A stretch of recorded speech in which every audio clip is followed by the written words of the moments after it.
प्रणाम गुरुदेव। सॉरी, मैं एक बात बताना भूल गया था पहले वाले मैसेज में। मेरा जो क्राउन चक्र वाली जगह है सर के ऊपर, बिल्कुल वहां पे मेरी बहुत ज्यादा मतलब टिस टिस टिस टिस होती रहती है। और कई बार तो ऐसा लगता है जब मैं साधना करता हूँ या पाठ पूजा कर रहा होता हूँ, सुबह में पाठ कर रहा हूँ अपने सिख धर्म के हिसाब से, तो ऐसा लगता है जैसे वहां पे कोई जैसे कोई चिड़िया चौक मारती है ना, उसे ठक ठक ठक ठक ठक बज रहा था वो, कि सारे सारे टाइम जो टिस टिस टिस टिस करती रहती है हमेशा वहां पे। तो ये भी एक बताने की मैंने बताना चाहता था, मैं भूल गया, इसलिए मैं दोबारा ये मैसेज भेज रहा हूँ गुरुदेव।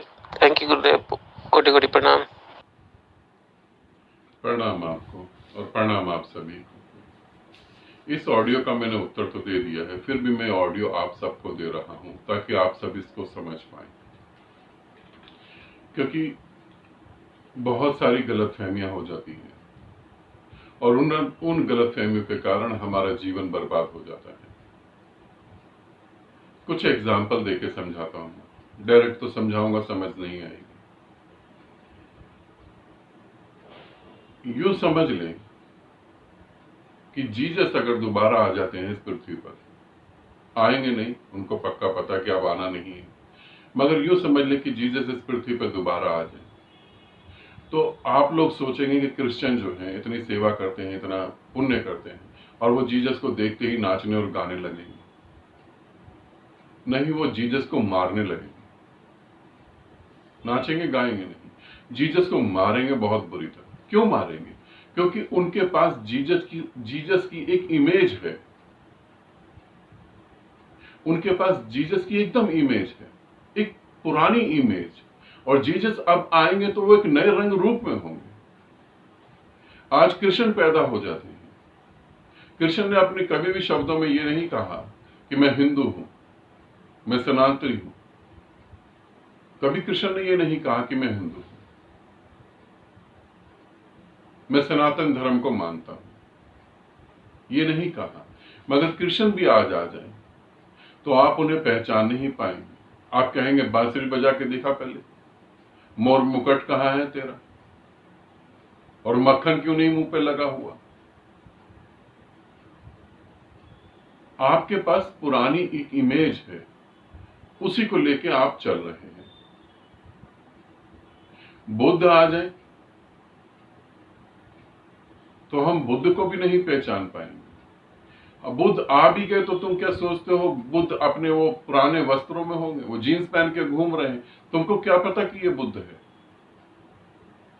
और इन्हीं कारणों से तुम्हारा शोषण होता है, इन्हीं कारणों से तुम्हारा शोषण होता है। क्योंकि अगर बुद्धिस्ट का शोषण करना है तो बुद्ध जैसे कपड़े और बुद्ध जैसी ड्रेस पहनकर और एक्टिविटी वैसी समझ के करना चालू कर दो और शोषण होना हो गया। देखा नहीं कितने सारे गुरु, उन्होंने मोर मुकुट लगा लिया सर पे, बांसुरी ले ली और कृष्ण बन गए।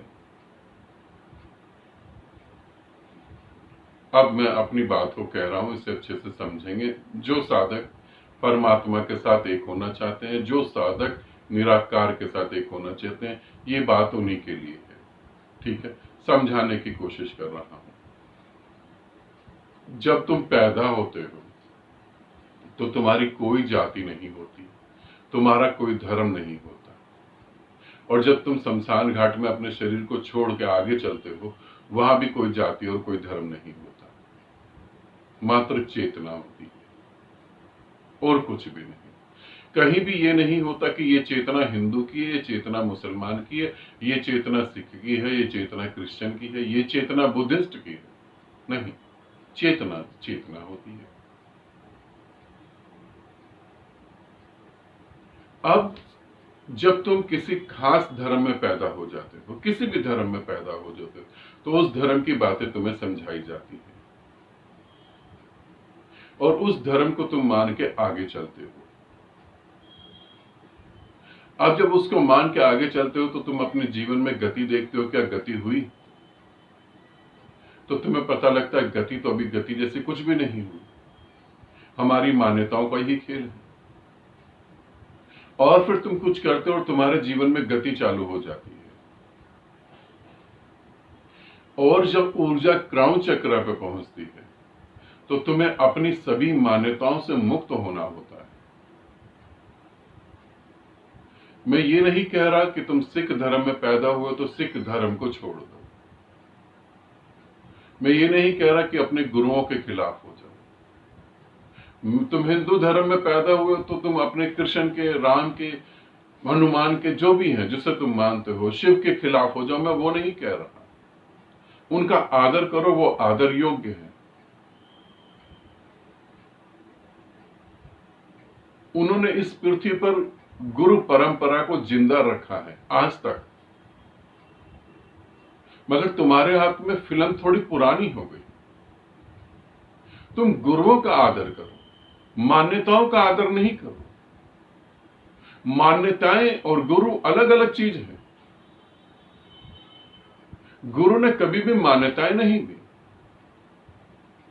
तुम मान्यताओं से मुक्त हो जाओ, तभी तुम साधना की गति में आगे बढ़ पाओगे, तभी तुम क्राउन चक्र से ऊपर जाओगे। और यदि तुम क्राउन चक्र पे रह गए तो क्या होगा? तुम फिर कुछ नहीं कर पाओगे, बस वहीं ठहरे ठहरे रह जाओगे। परमात्मा, तुम परमात्मा होने जा रहे हो। परमात्मा को कोई धर्म है? परमात्मा की कोई जाति है? परमात्मा हिंदू है? परमात्मा मुसलमान है? परमात्मा सिख है? परमात्मा क्रिश्चियन है? परमात्मा क्या है? कैसे तुम कह सकते हो कि परमात्मा सिख होता है, परमात्मा हिंदू होता है?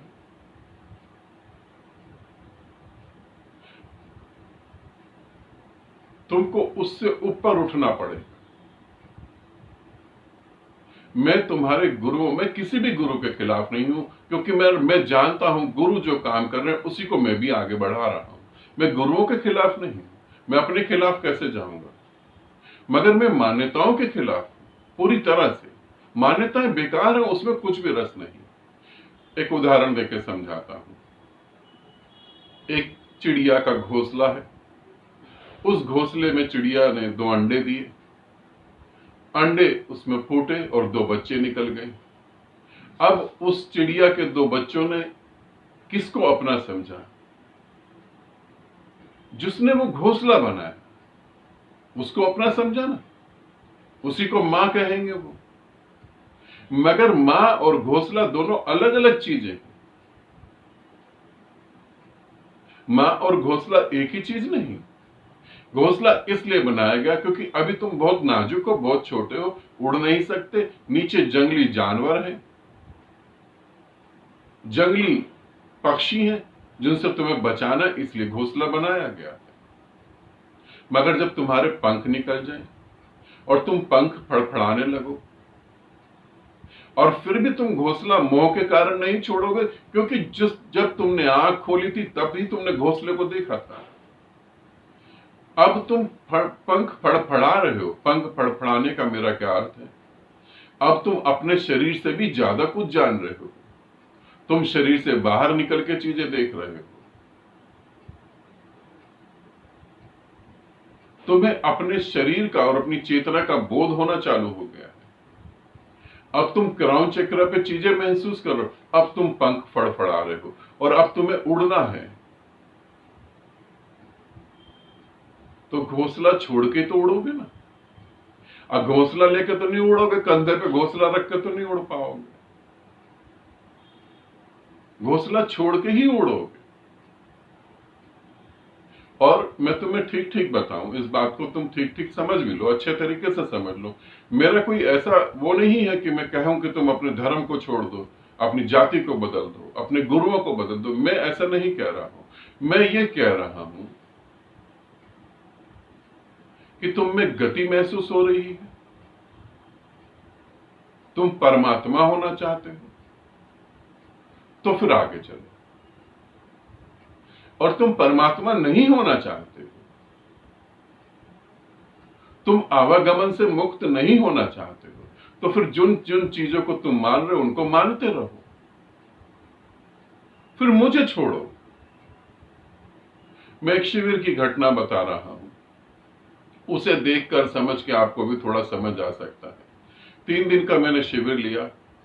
सुबह 6 बजे से लेकर रात के 12-1:30 बजे तक साधनाएं हुई, खूब अच्छी साधनाएं, बहुत अच्छे अनुभव होने चालू हो गए, आउट ऑफ बॉडी के अनुभव होने लगे, थर्ड आई पे प्रकाश दिखने लगा। मगर उसमें मैंने एक साधिका को देखा, वो थोड़ी परेशान थी। मैंने कहा तुम परेशान हो? उसने कहा गुरुदेव मैं कुछ कहना चाहती हूँ, मैं अकेले में आपसे कुछ कहना चाहती हूँ। मैंने कहा अकेले में क्या कहना? अरे जो कह रहे सभी के बीच में कह दो, अकेले में क्या कहोगे मेरे को? और अकेले में मैं किसी की बात सुनता भी नहीं हूं, सभी के बीच में कह दो। उसने कहा ठीक है गुरुदेव। उसने कहा गुरुदेव रोज शाम को मैं गीता का पाठ करती हूँ और 2 दिन हो गए हैं, 3 दिन हो गए यहां आए हुए, और 3 दिन से मैंने गीता का पाठ नहीं करा और मुझे बड़ी बेचैनी हो रही है। गीता का पाठ नहीं करूंगी तो फिर मुझे मोक्ष नहीं मिलेगा। समझ रहे हो तुम?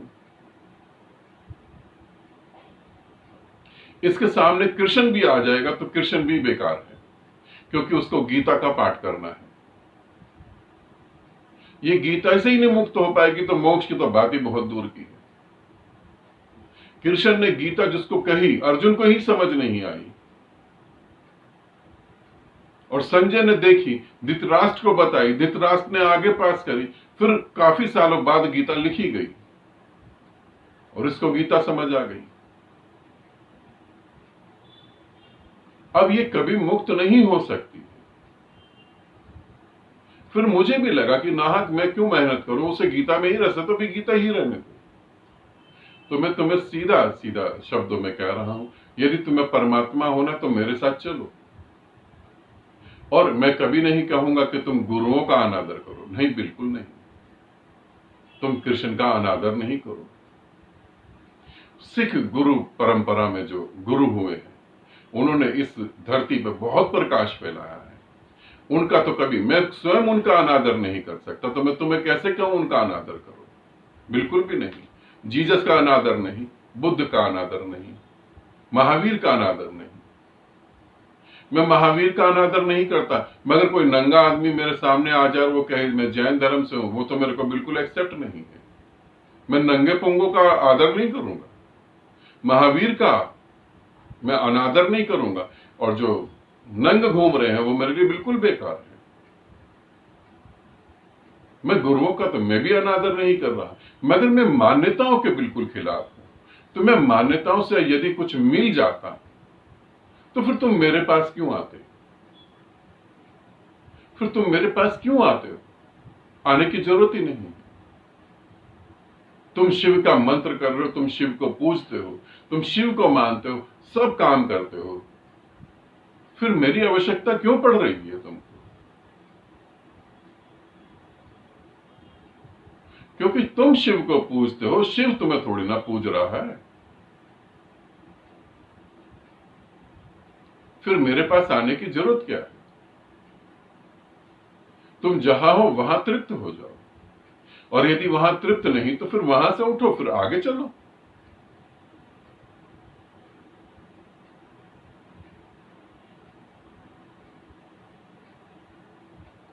गुरुओं के काम को आगे बढ़ाओ। तुम में वो गुरुओं का प्रकाश है, उसे प्रकाशित करो। मान्यताओं में मत फंस के मर जाओ तुम। मान्यताओं में कुछ भी नहीं रखा। सिख धर्म की बात कहूं, उसमें कहा गया एक ओंकार सतनाम। जिस भी सिख को यह समझ आ जाए कि एक ओंकार सतनाम, बात खत्म हो गई। वही नाम है, वही शब्द है, वही उसी शब्द से सारा रचा जा रहा है। वो पूर्ण है, वो अजन्मा है, वही तो सब कुछ है। मुझे उसी में तो लीन होना है। अब बात खत्म हो गई। अब लीन होने की तैयारी करनी है। अगर मैं कहूं हिंदू धर्म, तो वहां पहले ही कहा गया हिंदू धर्म का कोई भी ग्रंथ ओम से ही चालू होता है, ओम पे ही समाप्त होता है। शुरू में भी ओम, अंत में भी ओम।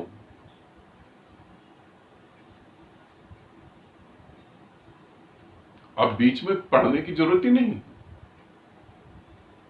तुम ओम को ही नहीं समझ पाए तो तुम बाकी कचरा कहां से समझोगे? फिर बाकी कुछ नहीं समझ आएगा। मान्यताओं से तुम मुक्त हो जाओ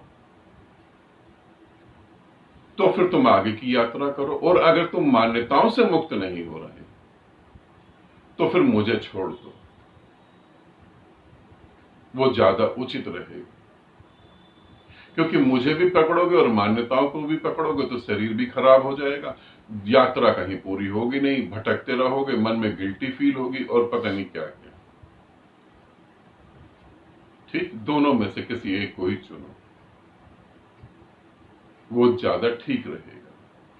संदीप का मैंने यहाँ ऑडियो चलाया, इसीलिए संदीप को तो मैंने उत्तर कर दिया है।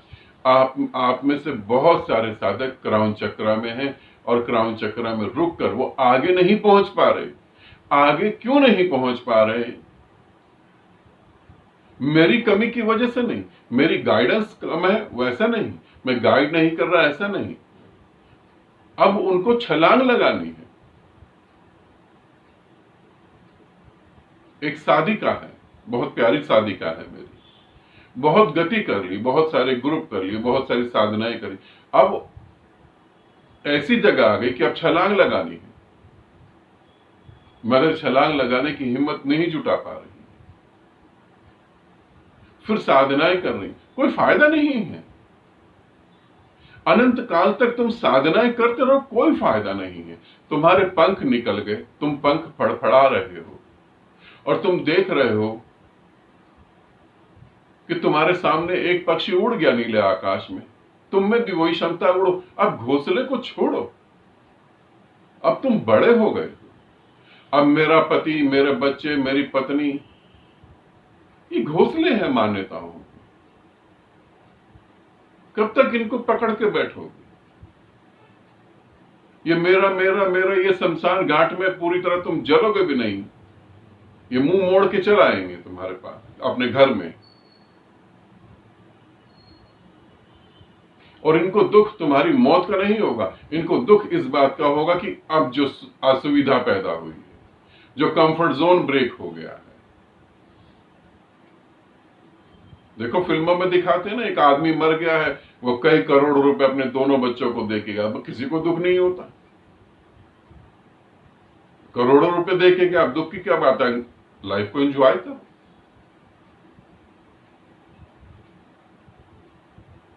मेरे साथ चलना है तो पूर्णता मेरे साथ, मेरे ही हो जाओ। और यदि अधूरे अधूरे रहते हो तो मैं कहूंगा जहां थे वहीं पर रहो, फिर मेरे साथ मत चलो। ठीक है, आनंदित रहो, सदा खुश रहो। बहुत बहुत प्रेम आप सभी को।